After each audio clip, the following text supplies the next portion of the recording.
2014 के बाद से देश की राजनीति में यह बात कही जाने लगी थी, खासतौर से सत्तारूढ़ दल के द्वारा, कि इस देश में विपक्ष कौन है।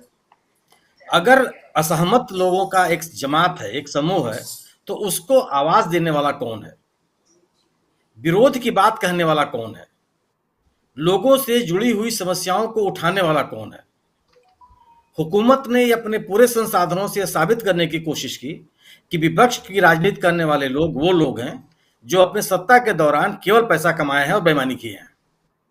उनके खिलाफ तमाम तरह के आरोप, विभिन्न केंद्रीय एजेंसियों के द्वारा उनके खिलाफ की जा रही जांचें, उन एजेंसियों के द्वारा समय समय पर पूछताछ के लिए बुलाए जाने का प्रचार, ये पूरी तरह से कोशिश की गई ये बताने के लिए कि ये सब के सब लोग बेईमान लोग हैं और इनका कोई जन सरोकार से कोई मुद्दा नहीं, मतलब नहीं है।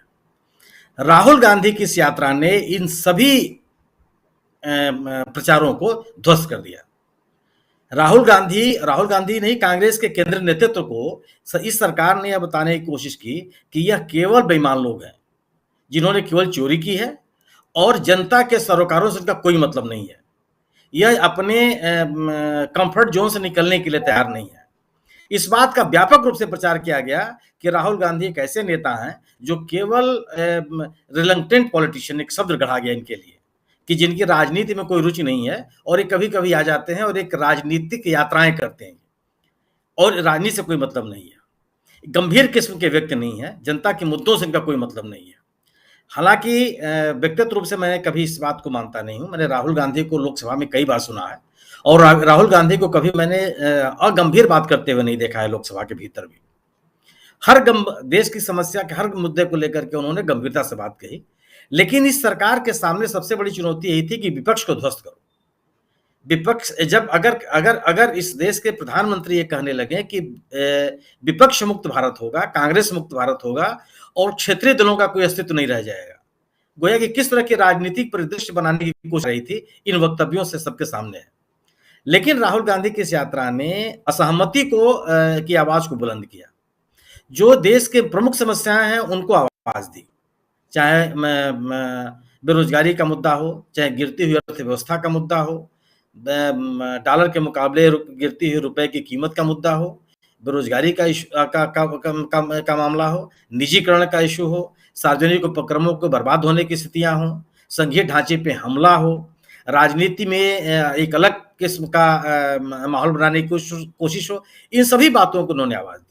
और सबसे बड़ी चीज ये है कि राहुल गांधी ने जिन मुद्दों को लेकर के आगे बढ़े, ये तो आपका अपना प्रोग्रेटिव, आप बढ़ सकते हैं, लेकिन जनता ने भी इनके साथ आकर के जुड़ने की कोशिश की। और यह बिल्कुल ये हर वर्ग के लोग, चाहे किसान हो, युवा हो, महिलाएं हो, कोरोना काल में जिन लोगों ने अपने अपनों को खोया और उस वर्ग के लोग हों,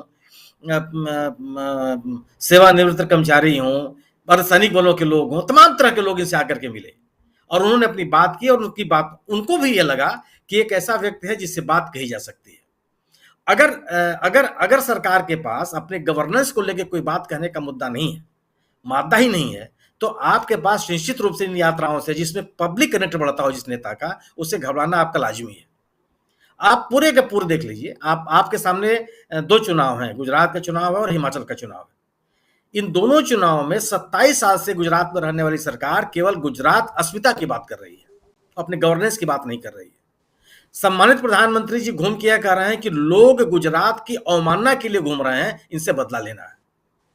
आप ये नहीं बताते हैं कि सरकार ने वो किया है, हम गवर्नेंस में आए हैं तो हमने ये चीजें की हैं, हमारी ये उपलब्धियां हैं और हम ये आगे ये करेंगे। न तो आप कपास उत्पादक किसानों की बात करते हैं, न सूरत के कपड़ा उद्योग का जो टर्नओवर गिरता चला जा रहा है आप उसकी बात करते हैं, न सूरत के हीरा उद्योग का जो टर्नओवर गिरता चला जा रहा है, कार्य की अवधि घटती चली जा रही है, रोजगार के अवसर घटते चले जा रहे हैं, आप उसकी बात नहीं करते हैं। शिक्षा का जो निजीकरण बड़े पैमाने पर बढ़ता जा रहा है, गुजरात में महंगी शिक्षा होती जा रही है, आप उसकी बात नहीं करते हैं। आप स्वास्थ्य हेल्थ स्वास्थ्य के मामले में जो स्थितियां खराब होती जा रही हैं, आप उसकी बात नहीं करते हैं। वही स्थिति हिमाचल में, हिमाचल की एक घटना, केवल एक घटना कि सत्तारूढ़ दल का शिखर में बैठा हुआ व्यक्ति अगर एक विद्रोही उम्मीदवार से सीधे बात करने की कोशिश कर रहा है, गोया कि हालात कितने खराब है आपके पास, कैसे बात कर सकते हैं आप वहां के सेब उत्पादक जो किसान हैं, उनके उनके गत्ते पर आप 18% जीएसटी लेते हैं, इसकी सफाई देने इसकी सफाई देने के लिए आपके पास मौका नहीं है। आपके पास वो मौका नहीं है कि 2009 में, सोचिए 2009 में केंद्रीय विश्वविद्यालय बनाने की बात कही गई थी, आज तक उसका आता पता नहीं कहां गया हो। 12 निजी विश्वविद्यालय बन गए हिमाचल में, एक राजकीय विश्वविद्यालय नहीं बना जहां शिक्षा सस्ती हो। आपने एम्स जो बना वहां पे शिमला में, उसको आपने सक्रिय करने के लिए कोई प्रयास नहीं किया। पिछले चुनाव में मेरे ख्याल से 60 से अधिक राष्ट्रीय राजमार्ग बनाने का वादा किया था इस भारतीय जनता पार्टी की सरकार ने, एक नहीं बनी। करेंगे क्या आप? सेब उत्पादकों की जो उत्पादन का मूल्य है वो नहीं मिला। जिस कदर आपने निजीकरण कर दिया कि उनके सामने वो रास्ते ही बंद हो गए कि अपने खुले बाजार में अपने उत्पाद को बेच सके। गवर्नेंस के अलावा राजीव जी, आप किसी भी तरह से अपने विरोधियों का मुकाबला नहीं कर सकते। और जो मुद्दे रहे हैं आपके पास, जिन मुद्दों को लेकर के आप लोगों को आकर्षित करते रहे हैं, दुर्भाग्य से वो उत्तर हिमाचल में चलता नहीं है।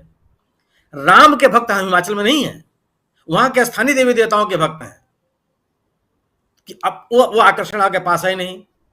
केवल 2% अल्पसंख्यक है वहां पर, तो कॉमन सिविल कोड का मुद्दा वहां नहीं चलता कि आप पोलराइजेशन करा लीजिए। आप 5 साल का हिसाब किताब आप देने के लिए तैयार नहीं। आप, मैं पढ़ रहा था सम्मानित जेपी नड्डा साहब का, उन्होंने अपनी उपलब्धियों में एक की चर्चा की।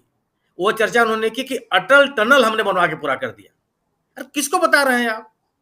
क्या यह सत्य नहीं है कि अटल टनल का काम 3/4 पूरा हो चुका था पिछले सरकारों में, 1/4 आपने पूरा किया? नया कौन सा काम आपने किया? उसकी चर्चा आपने की, और किसी की आपने चर्चा नहीं की कि ये सरकार की उपलब्धियां हैं।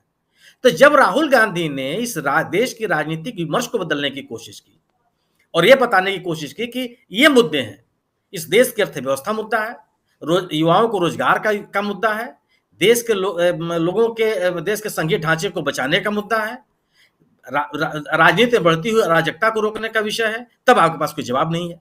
और जवाब नहीं, और आप इस सत्तारूढ़ दल का तो एकदम परंपरागत तरीका है कि अपने विपक्षी को डिस्क्रेडिट कर दीजिए, इसको इतना अविश्वसनीय बना दीजिए कि लोग उसको सुने ना।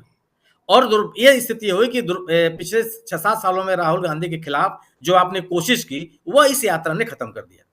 राहुल गांधी आज इस देश के एक विश्वसनीय नेता माने जाने लगे, और यह बड़ी चुनौती हो गई। यही बड़ी चुनौती हो गई। अन्यथा होता क्या था, आप किसी राज्य में जहां चुनाव हो रहा हो, आप देखिए जितनी केंद्रीय एजेंसियां सक्रिय हो जाती थी कि उस नेता को डिस्क्रेडिट कीजिए, उस पार्टी को डिस्क्रेडिट कीजिए। और जब ये हालात नहीं बनते हैं तो स्वाभाविक है कि आपके सामने घबराहट होगी। किन मुद्दों पे आप मुकाबला करेंगे?